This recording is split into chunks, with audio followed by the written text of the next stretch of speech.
All right, buddy, let's talk about this stain. So if you flip it over, you can see that the stain's huge compared to what's here. So the stain's actually bigger than this. I'm going to try to do this kind of quick so we can kind of get down to what you're at. So right now what I'm going to do is I'm just going to rinse this. I'm running Rug Smack. I'm going to use all of Rob's products only because I know that's what you have access to. So normally what I'd do is I'd take a water claw and I'd either go at it this way, or even sometimes it's on a corner of a rug like this, you can get it underneath and just drive it straight through. But just for this purpose now, I'm just going to rinse this. Another trick, I don't know if you've seen this too, is so I don't distort the wool. Sometimes I'll place this over the stain and work through the screen, and that prevents me from distorting the wool and pulling it all, but I'm not worried about this. And this is actually a donor, a client wanted to get rid of this rug, so I took it. So it's not, we just pulled the carpet up in our bedroom, so this is temporary, so don't feel like you're making me ruin my rug. So let's rinse this and see what we got.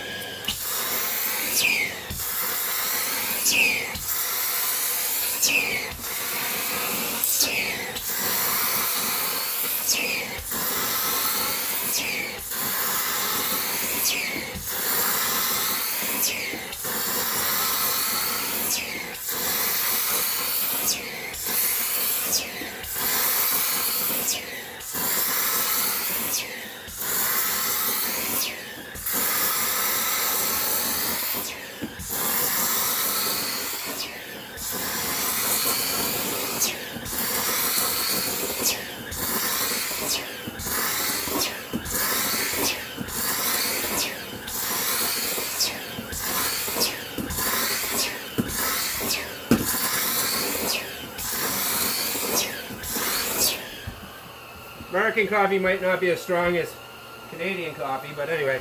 So we're going to use some Red Action. Rob does make a X Brown, I think it's called, which is also a coffee stain remover. Normally, because I know the dye's on this wool, I'm going to use this full strength. I'm confident that it's not going to cause any damage or anything like that.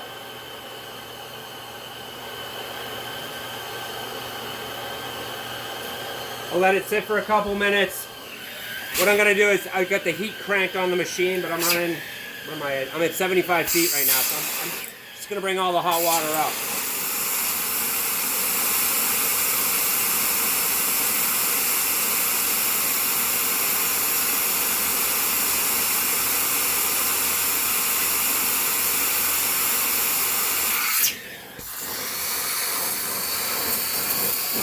So normally heat will activate the Red Action. I'm using just enough, just the heat from the machine. It should be plenty.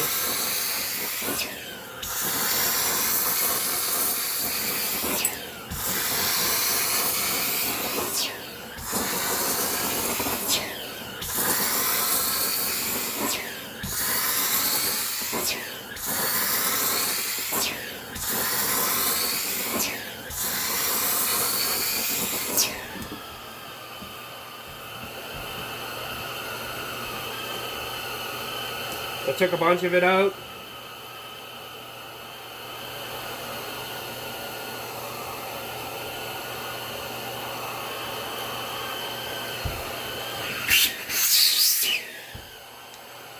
This time I'll just let it sit for a little bit longer. Again, you could take a steamer on this and activate it, but the action happens really fast. So when you do it with the steam, so that's why I'm just using the water, the heat from the machine right now.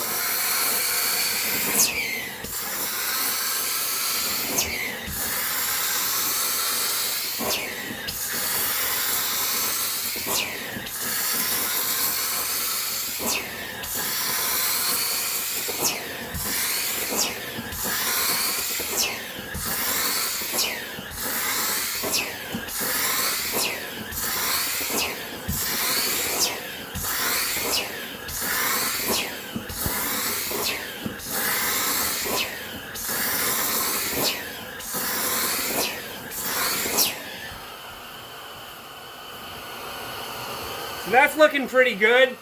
I can still see a little bit of a hue in it. So what I'm going to do next is, this is Rob's Unchained. I've got it diluted 50%.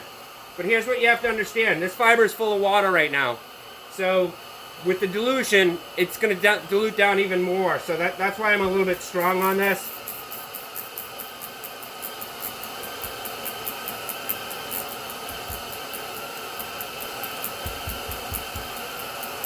This is also going to neutralize the red action.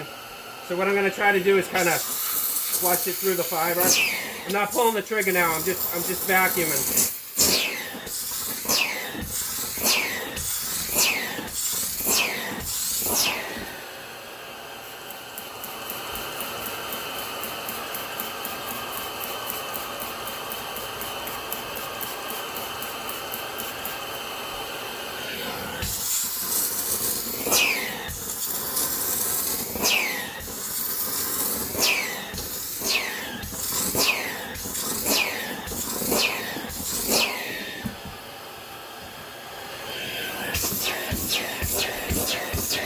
That's looking pretty good. Now, this may wick because I didn't pull everything out of the bottom of this carpet, but wool's typically not known for wicking, just because it's absorbent, unlike a synthetic fiber. So I'm gonna stop the camera. I'm gonna throw a fan on this. We'll dry it and see what it looks like. But I just don't know if you're going strong enough with your red action or maybe the hydrogen peroxide. We always say less is more sometimes, and go easy and try not to overdo some of it. But like I said, this is a similar carpet to what you're dealing with. I think the dyes are stable enough that you're not going to have to worry about it. So I think you can bump up your chemistry a little more, and I think that might be the issue, because I don't know if you can see this really well, but it looks like I pretty much got it out. But anyway, we'll dry it. We'll see what we got, and I'll touch base with you later today. Okay?